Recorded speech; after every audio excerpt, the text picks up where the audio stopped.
قرآن مجید میں ہے ان اللہ لا یستحی من الحق، کہ اللہ تعالیٰ حق بات بیان کرنے سے حیا نہیں کرتے۔ حدیث میں بھی بعض ایسے مسائل کو اللہ کے رسول نے بیان کیا ہے صلی اللہ علیہ وسلم نے جو بظاہر حیا کے خلاف ہیں، مگر اس لیے بیان کیا کہ اگر آپ صلی اللہ علیہ وسلم بیان نہ کرتے تو لوگ ان بے شرمی کے کاموں میں مبتلا ہو جاتے۔ اسی وجہ سے میں بھی یہ ہمت کر رہا ہوں کہ ایک اور ایسا گناہ جس میں لوگ مبتلا ہیں اور وہ ہے حیا کے خلاف، مگر ہے بہرحال شریعت کا مسئلہ اور لوگ اس میں گناہ میں مبتلا بھی ہیں، اس لیے بتانا ضروری ہے۔ وہ یہ ہے کہ لوگ شادی کے بعد بھی آج کی نوجوان نسل زوجہ سے، بیوی سے غیر فطری طریقے سے ہم بستری کرتے ہیں۔ انٹرنیٹ پہ بےہودہ فلمیں دیکھتے ہیں تو جو چیز انگریزوں کی دیکھ رہے ہیں کہ ان کے کلچر آہستہ آہستہ میڈیا کے ذریعے ہمارے معاشرے میں بھی آ رہا ہے۔ اللہ کے رسول صلی اللہ علیہ وسلم نے لعنت فرمائی ہے، ایک روایت میں ہے کہ اللہ اس کی طرف دیکھے گا نہیں کہ جو اپنی زوجہ سے پچھلے راستے سے ہم بستری کرے گا۔ یہ بیماری بھی، یہ گندگی بھی لوگوں میں پھیلتی جا رہی ہے، خاص طور پہ جن کو لڑکوں سے بدفعلی کی عادت پڑ جائے تو وہ زوجہ سے فطری راستے سے ہم بستری نہیں کرتے۔ اللہ نے فرمایا کہ نساؤکم حرث لکم، یہ تمہاری زوجات ہیں، بیویاں ہیں، یہ نسل بڑھانے کے لیے ہیں، تو اسی راستے میں انسان اپنی خواہش کو پوری کر سکتا ہے جس راستے سے نسل بڑھتی ہے۔ اس کے علاوہ کسی اور راستے سے اپنی خواہش کو پورا کرنا یہ حرام ہے، گناہ کبیرہ ہے، گندگی ہے۔ ہمارے پاس کیسز آتے ہیں، ایک پاک دامن لڑکی کی شادی ہوتی ہے، لڑکا بھی بظاہر بڑا نیک، لیکن کیا ہے، لڑکا چونکہ ٹھرکی ہوتا ہے، شہوت کا درندہ ہوتا ہے، تو وہ یہ نہیں دیکھتا کہ میں اپنی بری خواہش مٹانے کے لیے میں اپنی زوجہ کو غیر فطری طریقے پر مجبور کیسے کر سکتا ہوں، تو مجبور کرتا ہے پھر اپنی بیوی۔ اس میں جو عورتیں زیادہ پاک دامن نہیں ہو، نیک نہ ہو، یا ان کو یہ ڈر ہو کہ طلاق ہو گئی تو ہم کہاں جائیں گے، وہ پھر اپنے شوہر کے ساتھ اسی غیر فطری طریقے پر آمادہ ہو جاتی ہیں، اور اس کا عذاب اور اس کا وبال یہ ہوتا ہے کہ کچھ دنوں میں ان کو بھی اسی کی لت پڑ جاتی ہے۔ انسان جب بھی کوئی غیر فطری راستہ اختیار کرتا ہے، آخرت کا عذاب تو بعد میں، دنیا کا عذاب یہ آتا ہے کہ پھر اس کو لذت فطرت میں آتی نہیں ہے۔ تو جو راستہ اللہ نے رکھا اس میں اس کو لذت نہیں آئے گی، وہ گندگی میں ہی گھسنے کی کوشش کرے گا، اس کی بھی فطرت خراب ہو جاتی ہے، اور جس کے ساتھ یہ بدفعلی کی جائے اس کی بھی فطرت خراب ہو جاتی ہے، وہ بھی پھر کسی کے قابل نہیں رہتے۔ تو اپنے جان پر رحم کرنا چاہیے۔ ہم انسان ہیں، ہم درندے نہیں ہیں، ہم گھوڑے نہیں ہیں، ہم گدھے نہیں ہیں، ہم جانور نہیں ہیں، ہم انگریز نہیں ہیں۔ انگریز نے تو حیا اور شرم کی تمام حدود کو توڑ دیا ہے، وہ تو درندے بن چکے ہیں۔ ہم تو درندے نہیں ہیں، ہم تو حلال کھاتے ہیں، پاک صاف رہنے کی کوشش کرتے ہیں، تو ہم ان کی جو کلچر دیکھ کے ہم ویسے درندے بننے کی کوشش کیوں کریں؟ تو یہ بہت بڑا وبال ہے، بہت بڑی برائی ہے جو ہمارے معاشرے میں آہستہ آہستہ جڑ پکڑتی جا رہی ہے، اور اس سے بیماریاں بھی پھیلتی ہیں۔ غیر فطری طریقہ ہے، بیماریاں بھی پھیلتی۔ ایسے کیسز آتے ہیں کہ جناب وہ مرد مجبور کر رہا ہے بیوی کو، اور وہ بیوی جو ہے ساتھ نہیں دیتی تو پھر اس کو طلاق کی دھمکیاں دیتے ہیں، ایسے کیسز بھی آتے ہیں۔ اور یہ بھی آتا ہے کہ مرد جب اپنی بیوی کو غیر فطری طریقے پر مجبور کرتا ہے، بیوی آمادہ نہیں ہوتی، تو مرد پھر یہ دھمکی دیتا ہے کہ بھائی میری خواہش تو تم سے پوری ہوتی نہیں ہے، پھر میں دوسروں کے پاس جاؤں گا۔ تو یاد رکھیں، جس عورت کا شوہر یہ دھمکی دے اس کو کہ میں زنا کروں گا اگر تم نے میری خواہش پوری نہیں کی غیر فطری طریقے سے، تو عورت اپنے شوہر سے کہہ دے کہ جاؤ تم کہیں اور جا کے منہ کالا کرو، تمہاری فطرت میں گندگی ہے تو یہ مجھے گندا بنانے کی کوشش نہ کرو، اس کو زنا کرنے دیں، وہ اللہ آخرت میں اس سے بھگتے گا۔ ہر بیماری کا اللہ نے علاج رکھا ہے۔ اللہ کے رسول صلی اللہ علیہ وسلم نے فرمایا، صحیح بخاری کی حدیث، ما انزل اللہ من داء الا انزل له دواء، کوئی بیماری ایسی نہیں ہے جو اللہ نے نازل کی ہو اور اس کے لیے دوا نہ رکھی ہو دنیا میں۔ تو اگر کسی کو ایسی لت پڑ گئی ہے غیر فطری کام کی، تو اس کو چاہیے کہ وہ اپنا علاج کرائے، ڈاکٹر سے بھی رابطہ کرے، اور سب سے بڑا علاج یہ کہ کچھ وقت صبر کرے گا، چھوڑ دے گا کچھ عرصے کے لیے، تو خود بخود آہستہ آہستہ صحیح ہو جائے گا۔ ایک آدمی شراب کا عادی ہے، ایک علاج تو یہ کہ ڈاکٹروں سے رابطہ کرے، بہترین علاج کے چھوڑ دے، کتنے دن تڑپے گا؟ ایک دن، دو دن، تین دن، چار دن، ایک ہفتہ، دو ہفتہ، بہت زیادہ سال ہو جائے گا نا، اس کے بعد خود بخود ٹھیک ہو جائے گا۔ سگریٹ کا عادی ہے، چھوڑ دے گا، تو کتنے لوگ ہم نے دیکھے ہیں دن میں 20 سگریٹ پیتے تھے، چھوڑنے پر آئے تو بالکل ایک دم چھوڑ دی انہوں نے، آہستہ آہستہ کر کے چھوڑ دی، لیکن تکلیف ہوئی مگر عادی ہو گئے۔ تو اب کسی کو یہ لت پڑ گئی ہے غلط کام کی، برائی کی، تو اس کا بہترین علاج یہ ہے کہ وہ اپنے آپ کو بدلنے کی کوشش کرے، ماحول بدلے، اور کچھ وقت صبر کرے گا تو اللہ اس سے یہ عادت چھڑا دے۔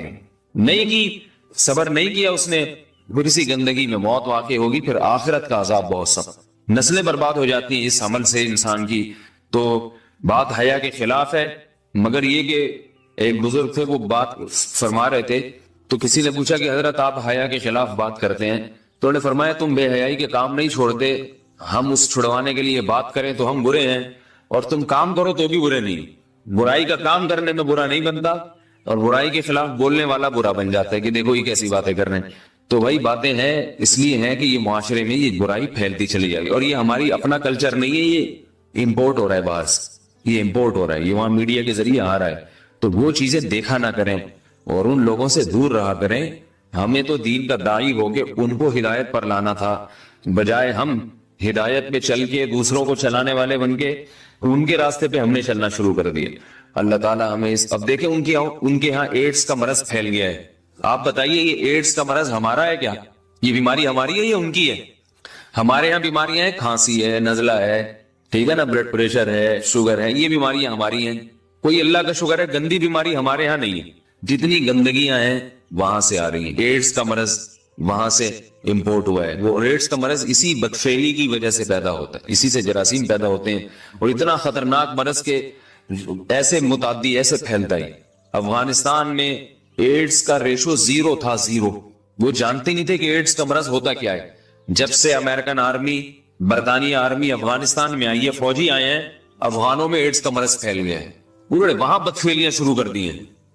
تو وہ تو حالانکہ ان کے لیے زنا کتنا سستا ہے، کتنا سستا ہے نا ان کے لیے زنا، پھر بھی وہ لڑکوں کی طرف مائل ہوتے ہیں۔ تو اتنی گندگی، ایسا گندا جب انسان بن جائے پھر اللہ اس کے وجود کو برقرار نہیں رکھتے، اور رکھتے ہیں تو پھر آخرت میں سزا دینے کے لیے اپنے آپ کو ان گندگیوں سے بچانا چاہیے، حلال پہ اکتفا کرنا چاہیے۔ اللہ تعالیٰ ہمیں حلال پہ قناعت کی توفیق عطا فرمائے اور پاکیزہ لوگوں میں ہمارا شمار فرمائے۔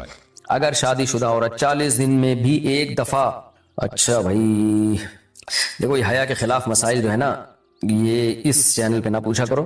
مرد پر لازم ہے کہ کم سے کم 4 مہینے میں بیوی سے ایک دفعہ وہ لازمی ہم بستری کرے، تو اگر وہ 4 مہینے میں ایک دفعہ بھی نہیں کرتا تو پھر جو ہے وہ دیانتاً ذمہ دار ہوگا۔ اس بات کا خطرہ ہے کہ وہ گناہ گار ہو، کیونکہ حضرت عمر رضی اللہ تعالیٰ عنہ نے قانون بنایا تھا کہ 4 مہینے سے زیادہ کوئی بیوی سے دور نہ رہے، تو کم سے کم اتنا ہے لازمی۔ تو اس سے زیادہ بھی اگر کوئی مرد بیوی کے قریب نہیں آ رہا تو پھر وہ ظالم کہلائے گا شریعت کی نظر۔ حج کے دوران باقی ہر عورت اور ہر مرد کے حالات مختلف ہوتے ہیں، بعض عورتوں میں خواہش زیادہ ہوتی ہے، بعض میں کم ہوتی ہے، یہ نیچرل ہے، اس کا کوئی اس سے تعلق نہیں ہے کہ عورت کوئی بری ہے۔ بعض دفعہ عورت میں یہ خواہش نفس بہت زیادہ ہوتی ہے، اس کی ریکوائرمنٹ بہت زیادہ ہوتی ہے، تو لوگ پھر مرد اس بیوی کو برا سمجھنا شروع کر دیتے ہیں، حالانکہ اس کا برائی اور اچھائی سے تعلق نہیں ہے۔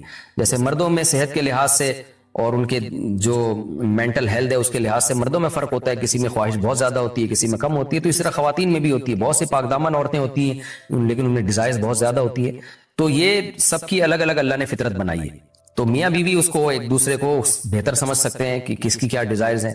بہرحال اگر مرد میں عورت کی ڈیزائرز پوری کرنے کی طاقت نہیں ہے، عورت میں بہت زیادہ ڈیزائرز ہیں، مرد میں کم ہے، تو ایسی صورت میں عورت پھر مرد سے طلاق مانگ سکتی ہے کہ بھئی میں سیٹسفائی نہیں ہو پا رہی ہوں اور میری ریکوائرمنٹ زیادہ ہے۔ تو مرد اگر طلاق دے دے تو اچھی بات ہے، نہیں دے تو پھر عورت کو چاہیے اسی کے ساتھ گزارا کرے۔ ہاں اگر 4 مہینے تک بھی مرد بیوی کے پاس نہیں آتا ہے تو پھر مرد پر لازم ہے کہ عورت کے مطالبے پر اس کو وہ چھوڑ دے، کیونکہ پھر تو جوان عورت کو بہرحال گناہ کا خطرہ ہے۔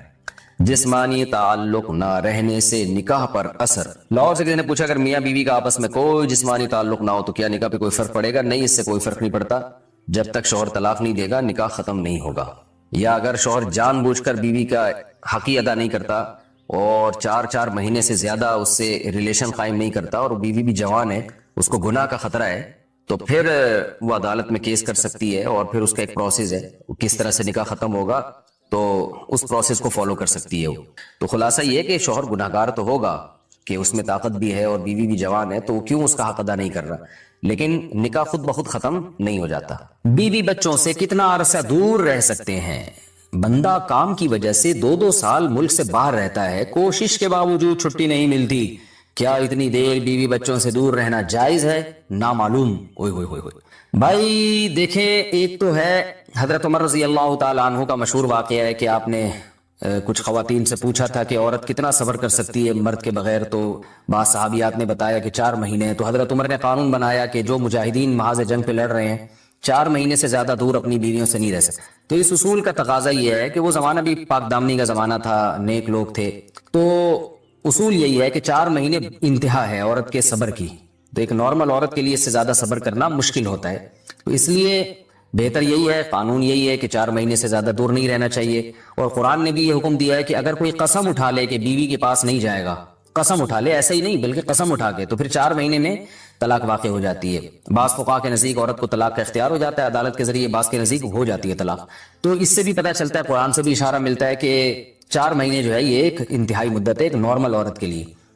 تو اس زمانے میں تو اس کی اہمیت اور زیادہ بڑھ گئی ہے. وجہ اس کی ہے کہ بے حیائی، موبائل، انٹرنیٹ پر بیہودہ چیزیں، یہ سب چیزیں انسان کی شہوت کو بڑھاتی ہیں، مرد کی بھی اور عورت کی بھی. تو اس لیے بھائی میں تو آپ کو مشورہ نہیں دے سکتا کہ آپ 2 سال بیوی سے دور رہیں. میں بدگمان نہیں ہو رہا، بہت سے لوگ 4 سال دور رہتے ہیں، ان کی بیویاں بھی پاک دامنی کے ساتھ زندگی گزارتی ہیں، خود بھی بڑے نیک شریف بن کے زندگی گزارتے ہیں. بہت سے ایسے لوگ الحمدللہ ہمارے معاشرے میں ہیں. لیکن بہرحال اس کلچر کو، اس رواج کو فروغ نہیں دیا جا سکتا، اس کو اپریشیٹ نہیں کیا جا سکتا، شریعت کے لحاظ سے بھی، عقل کے لحاظ سے بھی. 2 سال تک مرد کے لیے صبر کرنا کتنا مشکل کام ہے. وہ کھا بھی رہا ہے انڈے پراٹھے اور جناب کھانا پینا اسی سٹائل میں چل رہا ہے، یا تو روزے رکھ کے اپنے آپ کو آدھا کر دیا اس نے. تو سوال عورت کے ساتھ مرد کا بھی تو ہے نا. مرد نے تو قوت اور شہوت اللہ نے اور بھی زیادہ رکھی ہے، تو وہ کیسے صبر کرے گا؟ مرد کی جو قوت برداشت ہے وہ فقہا نے اور اطباء نے بیان کی 1 مہینہ ہے. تو 2 سال تک بیوی سے دور ہیں. میں پھر بھی بتا دوں، میں بدگمان نہیں ہو رہا کہ جو دور ہیں آپ ان کے بارے میں برا سوچنا شروع کر دیں، لیکن بہرحال یہ اپنے آپ کو فتنوں میں ڈالنے کے مترادف ہے. اس لیے ایسی جاب نہ کریں. 2 سال تک بیوی سے دور ہیں، یا تو بیوی کو ساتھ لے کر جائیں یا بیوی کے ساتھ ہی رہیں. کہیں ادھر ہی کم پیسوں میں انسان گزارا کر لے بیوی بچوں کے ساتھ.